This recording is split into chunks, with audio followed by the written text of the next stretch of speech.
ఇవాళ ఏపీ సచివాలయంలో సీఎం చంద్రబాబు అధ్యక్షతన ఆర్టీసీ సమస్యలపై సమీక్ష సమావేశం జరుగుతోంది. ఆర్టీసీని ప్రైవేట్ పరం కాకుండా ప్రభుత్వమే బలోపేతం చేయాలనే డిమాండ్ను ముందుకు తీసుకువెళ్తున్నారు యూనియన్ నేతలు.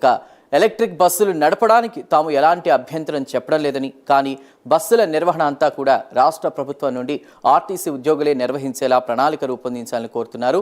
ప్రభుత్వం తమతో చర్చలు జరపకుండా ప్రైవేట్ పరం చేస్తే ఖచ్చితంగా ఉద్యమానికి సిద్ధమవుతామని అంటున్నారు. ఇదే అంశంపై మరింత సమాచారాన్ని మా ప్రతినిధి శ్రీహరి ఫేస్ టు ఫేస్ ద్వారా అందిస్తారు. నేడు రాష్ట్ర సచివాలయంలో సీఎం చంద్రబాబు అధ్యక్షతన ఆర్టీసీ బస్సుల ఏదైతే సమస్యలు ఉన్నాయో వాటన్నిటిపైన నేడు అధికారులతో అయితే ఉన్నత స్థాయి సమీక్ష సమావేశం అయితే నిర్వహిస్తున్నారు. అయితే దీంట్లో ప్రధానంగా ఆర్టీసీకి సంబంధించి ఏదైతే పలు సమస్యలు ఏవైతే ఉన్నాయో ఆర్టీసీ యూనియన్ నాయకులు అయితే మన దగ్గర కొంతమంది ఉన్నారు, వారితో మాట్లాడే ప్రయత్నం చేద్దాం. శ్రీనివాసరావు గారు మనతో పాటు ఉన్నారు, యూనియన్ నాయకులు. సార్ చెప్పండి, అంటే ప్రధానంగా ఆర్టీసీకి ఏంటి అసలు ఆర్థికంగా ఎందుకు అంత సంక్షోభంలో ముందుకు వెళ్తుంది?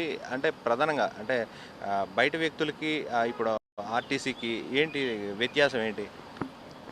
ఈరోజు గౌరవ ముఖ్యమంత్రి గారు ఆర్టీసీ మీద సమీక్ష సమావేశం నిర్వహిస్తున్నారని చెప్పి మరి పత్రికల ద్వారా తెలిసింది.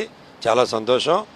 ఎందుకంటే ఈ ఆర్టీసీకి సంబంధించి ఇప్పుడు ఉన్నటువంటి ప్రస్తుత పరిస్థితుల్లో మేము గత ఈ నెలలో 16-17 తేదీల్లో ఏదైతే ఆర్టీసీని ప్రైవేటు వ్యక్తులకు అప్పచెప్తున్నారు, ప్రైవేటు పరం చేస్తున్నారు అనేటువంటి ప్రధానమైనటువంటి డిమాండ్ మీద మేము ఉద్యమం చేయడం జరిగింది.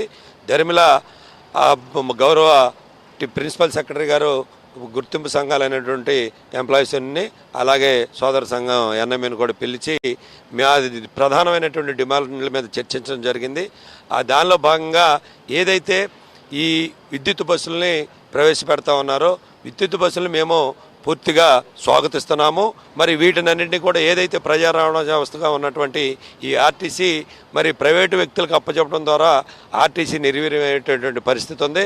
మా ప్రధానమైనటువంటి డిమాండు ఒకటే, ఏదైతే కేంద్ర ప్రభుత్వం ఇస్తున్నటువంటి రాయితీ అలాగే రాష్ట్ర ప్రభుత్వం ఇస్తున్నటువంటి రాయితీకి సంబంధించి ఈ రెండు ప్రభుత్వాల భాగస్వామ్యంతో ఈ రాష్ట్రానికి సంబంధించి 750 బస్సులు ఇవ్వబోతూ ఉన్నారు. ఆ 750 బస్సులు కూడా మరి ఆ ప్రైవేటు కంపెనీకి ఇచ్చే బదులు ఏదైతే ఆ రాయితీ ఇస్తున్నారో ఆ రాయితీ రాష్ట్ర ప్రభుత్వం ఆర్టీసీ వాళ్ళకి ఇచ్చి కొనడం ద్వారా ఆర్టీసీని బలోపేతం చేసేటువంటి అవసరం ఉంది. డీజిల్ కానీ పెట్రోల్ కానీ ఇవన్నీ కూడా ఆర్థిక సంక్షోభం పడుతుంది. దాని ద్వారా రాష్ట్ర ప్రభుత్వానికి మరింత భారం అవుతుంది. ఈ నేపథ్యంలోనే ఈ బస్సులన్నీ తొలగిస్తున్నారు. విద్యుత్ బస్సులను ఇవ్వటం వల్ల అంటే ప్రైవేటీకరణలో కొంత ప్రైవేటు వ్యక్తులు అయితే కొంచెం పారదర్శకతతో ముందుకు వెళ్తారని చెప్పి అనేది వాళ్ళు భావిస్తున్న పరిస్థితి. అంటే ఏంటి దానికి దీనికి వ్యత్యాసం?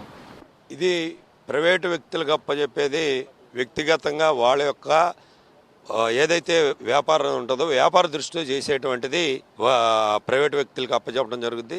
అదే ఆర్టీసీకి సంబంధించి ప్రభుత్వ రంగ సంస్థ కాబట్టి ప్రయాణికులకు మంచి సర్వీస్ ఇవ్వాలనేటువంటి ఆలోచన ఇప్పుడు మారుతున్న కాలానుగుణంగా క్రూడ్ ఆయిల్ అవనండి ఇంకోటి అవనండి. ఇప్పుడు గతంలో ఏదైతే కేంద్ర ప్రభుత్వం ఉందో సిఎన్జి బస్సులతో జేఎన్ఆర్ఎం పథకం కింద మరి ఆర్టీసీకే ఆ బస్సులన్నిటిని ప్రవేశపెట్టి ఇప్పటి వరకు ఇవ్వడం జరిగింది.